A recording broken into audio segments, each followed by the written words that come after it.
अरे छोड़ो सोचना उस निकम्मे के मुस्तकबिल के बारे में। उसने अपना मुस्तकबिल अलग बना लिया है। अब हमारे नसीब में लिखा है यहाँ अकेले रहना सारी उम्र। जफर, तुम भी अजहर के बारे में सोचना छोड़ दो, उसे अपनी जिंदगी गुजारने दो। तुम्हें क्या फिक्र है? तुम्हें बुलाएगा वो और तुम चली जाओगी। अकेले मैंने जलना है इस घर में। जरूरी नहीं जफर, हम उसकी बीवी को इस घर में भी तो लाकर रख सकते हैं। हाँ, अगर वो मान जाए तो। मान जाएगा।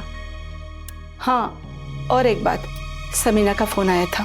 यानी अब उसकी ये जरूरत कि वो तुम्हें फोन कर रही है? वाह, तो हमने कौन सा अच्छा किया है उसके साथ? शुरुआत उन्होंने की है, मुल्जिम हमें बनाया है उसने। नहीं जफर, अब तो वो माफी मांग रही थी, कह रही थी कि हम किसी भी तरह उसकी मदद करें। मदद? और हम करें? सुनो तो, वो ये भी कह रही थी कि अगर हम उसकी मदद करेंगे तो वो हमारे सारे शराइत मान लेंगी। अच्छा, तो गुरूर ढल गया उनका। ये बात तो समीना ने की थी। मुझे नहीं लगता कि जुबैर इन बातों के लिए मानेगा। अब पता नहीं वो किन शराइत की बात कर रही थी। अरे शराइत क्या है? यही है ना कि भाई इन बच्चियों के जायदाद का मसला है। अब बंटवारे का असल टाइम आ गया है, तो अब जो सारा का जो हिस्सा बनता है वो उसे दे दें। अब रह जाएगा जुबैर को छुड़ाना, तो वो कैसे होगा वो मैं कर लूँ। अगर जुबैर ने बाहर आने के बाद कोई मसला किया तो फिर क्या होगा? देखो, हम समीना से स्टाम्प पेपर लिखवाएंगे, दोनों को बिठाएंगे, मिलके बात करेंगे, फिर बात आगे बढ़ेगी। लेकिन जफर, मुझे तुम्हारी भी गारंटी चाहिए। मेरी तरफ से? वो क्या? यही कि जो भी मिलेगा वो सारा का होगा, तुम्हारा इसमें कुछ भी नहीं होगा। और मैं क्यों लूंगा भाई? मेरे मिल तो जाए। अच्छा, एक काम करो, तुम पहले समीना से बात करके हाँ कर दो। इतनी जल्दी? भाई तुम खुद बात कर लो, वो भी अनजान बनकर। फिर वो जो कुछ कहे तुम कहना कि मैं सोच के जवाब दे दूंगा। वाह वाह भाई वाह, तुम्हारा तो मुझसे भी ज्यादा ध्यान चल रहा है भाई। अरे वाह वाह।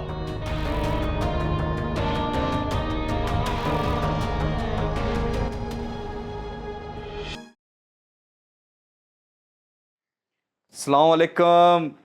मुमानी, सुराग मिल गया। हारिस, कभी तो सीरियस हो जाए करो। तुम्हें पता भी है कि मेरे ऊपर इस वक्त क्या गुजर रही है। मुमानी, रातों की नींदें तो मेरी भी उड़ी हुई हैं। रोज लोगों से मिल रहा हूँ, रोज उनसे मिन्नतें कर रहा हूँ। तुमने तो अपने मामू से बात करवाने का कहा था, मिले तुम उनसे जाकर। उससे बड़ी खबर लेकर आया हूँ मुमानी।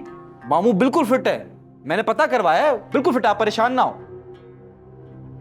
मैंने उनको ज्यादा पैसे की ऑफर भी की है मुमानी, लेकिन ऊपर से प्रेशर है, सारे पुलिस वाले डरे हुए हैं। लगता है मुमानी बहुत ज्यादा पैसे खिला के उन पे केस बनाया गया है, और ऊपर से दबाव भी है। हारिस, तुम कैसी बातें कर रहे हो? तुम्हारे मामू ने तो कभी मोहल्ले में किसी से लड़ाई नहीं की। वो तो दूसरों की सुलह सफाई करवाते रहते हैं, उनसे किसी को क्या खतरा होगा? मुमानी, फिर लगता है मामू को जानती नहीं है। क्या तुम मुझसे ज्यादा जानते हो? मैं तो बस एक बात कर रहा था। ठीक है, रहने दो हारिस, तुम कुछ मत करो। ऐसा करो कि तुम वो पैसे वापस कर दो मुझे। मुमानी, आप हौसला रखें। अब जिससे मैंने बात की है ना, वो गारंटी दे रहा है कि मामू निकल आएंगे। बस मुमानी, थोड़े से और पैसों की जरूरत है। पैसे? कितने? 5 लाख, लेकिन इस बार काम पक्का होगा। हरगिज नहीं, बिल्कुल नहीं दूंगी तुम्हें पैसे। पहले तुम मुझे उससे मिलवाओ, मैं खुद चलूंगी, मैं अपने हाथ से दूंगी उसे पैसे। मानी, बहुत ही अजीब लोग हैं वो, उनसे आपको मिलवाऊंगा, अच्छा थोड़ी लगेगा। कुछ भी हो जाए हारिस, लेकिन मैं अब तसल्ली किए बगैर किसी को पैसे नहीं दूंगी। अच्छा ठीक है मुमानी, मैं आपको साथ लेके चला जाऊंगा, मिलवा दूंगा, ठीक है। वैसे वो सबा किधर है? अंदर है। और हाँ, एक बात सुनो, उसे ज्यादा तंग मत किया करो, अभी तुम्हारा उससे कोई रिश्ता नहीं हुआ है। सही कह रही है मुमानी, बिल्कुल सही कह रही है, लेकिन मैं एक बात बता दूं आपको, मैं उसके अलावा किसी से शादी नहीं करूंगा। अच्छा अच्छा, अब मेरा ज्यादा दिमाग खराब मत करो, वैसे मेरे सर में दर्द हो रहा है। देखिए मुमानी, जिससे मिलवाना है ना आपको, उसी कॉल आ रही है, मैं बात करके आता हूं, ठीक है?